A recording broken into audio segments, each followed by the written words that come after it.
India में बहुत सारे खूबसूरत प्लेसेस हैं जैसे Jammu and Kashmir, Shimla, Goa, etcetera etcetera. पर इंडिया में ऐसे बहुत सारे मिस्टीरियस और हॉन्टेड प्लेसेस भी हैं जिनके बारे में आपको जानने की ज़रूरत है। नंबर 1, भांगड़। भांगड़ इंडिया के सबसे हॉन्टेड प्लेसेस में से एक है।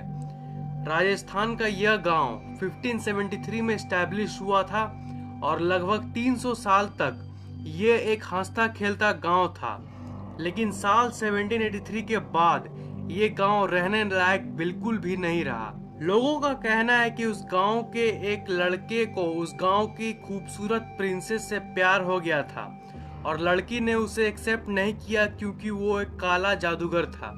उस लड़की को हासिल करने के लिए उस लड़के ने प्रिंसेस के ऊपर काला जादू करने की कोशिश की, लेकिन इस प्लान के बारे में प्रिंसेस को पता चल गया था और इसीलिए उस लड़के को प्रिंसेस ने मरवा डाला।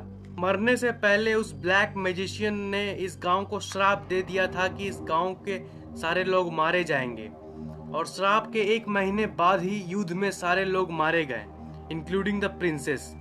और उन लोगों की आत्माओं को उस श्राप के चलते अभी तक मुक्ति नहीं मिल पाई है। उनकी आत्माएं अभी भी इस जगह को हॉन्ट करती है।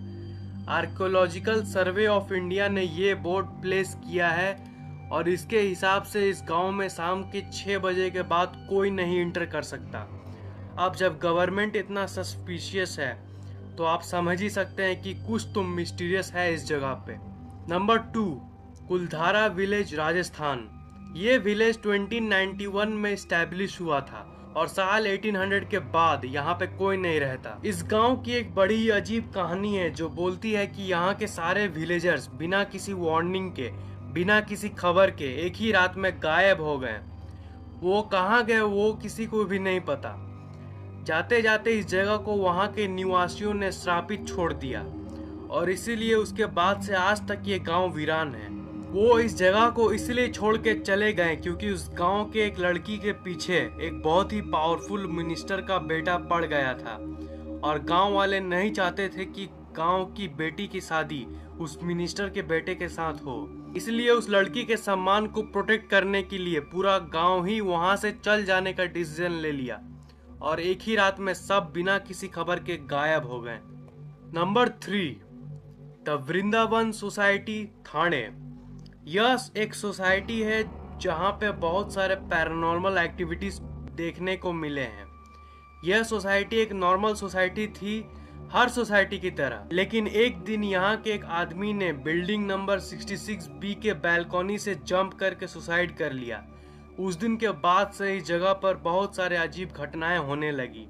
वहाँ के बहुत सारे गार्ड्स दावा करते हैं कि रात में उन्होंने कुछ अजीब चीजों को देखा है। एक गार्ड ने तो यह भी दावा किया है कि रात में उसे कुछ इनविजिबल सी चीज थप्पड़ मार के चल गई और थप्पड़ इतनी जोर की थी कि वो अपने चेयर से गिर गया। ये वहाँ की सबसे फेमस स्टोरी है। नंबर 4, दुमास बीच, गुजरात। यह एक बहुत फेमस टूरिस्ट प्लेस है। दिन के टाइम तो सब लोग यहाँ हंसी खुशी घूमते हैं, लेकिन रात को इस बीच की दशा ही कुछ और रहती है।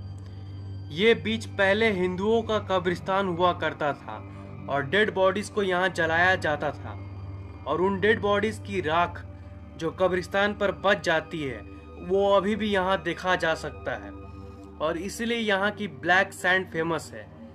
यहाँ पे बहुत सारे अजीब घटनाएं हो चुकी है।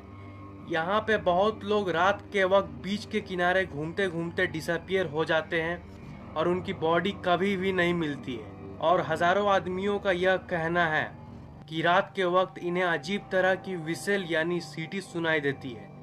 यहाँ पर बीच पे एक बॉर्डर बनी हुई है जिसके आगे जाना मना है। अगर आप एक पैरानॉर्मल इंथुसियास्ट हैं तो आपको दुमास बीच जरूर विजिट करनी चाहिए। Number 5, national library, Kolkata. National library books की कलेक्शन के लिए फेमस है, लेकिन उससे ज़्यादा ये अपने घोस्ट स्टोरीज के लिए फेमस है। यह बिल्डिंग पहले एक गवर्नर का था जो अपने वाइफ के साथ रहता था। जब ये बिल्डिंग को सालों बाद रिकंस्ट्रक्ट किया जा रहा था तब यहाँ के 12 लेबर एक इंसिडेंट में मारे गए थे।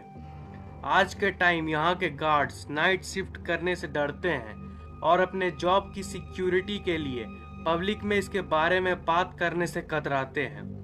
उनका मानना है कि गवर्नर की वाइफ की फुटप्रिंट्स उन्हें आज भी सुनाई देती है और तभी से सारे लोगों ने इस जगह को पैरानॉर्मल कंसीडर कर दिया। अगर वीडियो पसंद आई हो तो लाइक जरूर करना।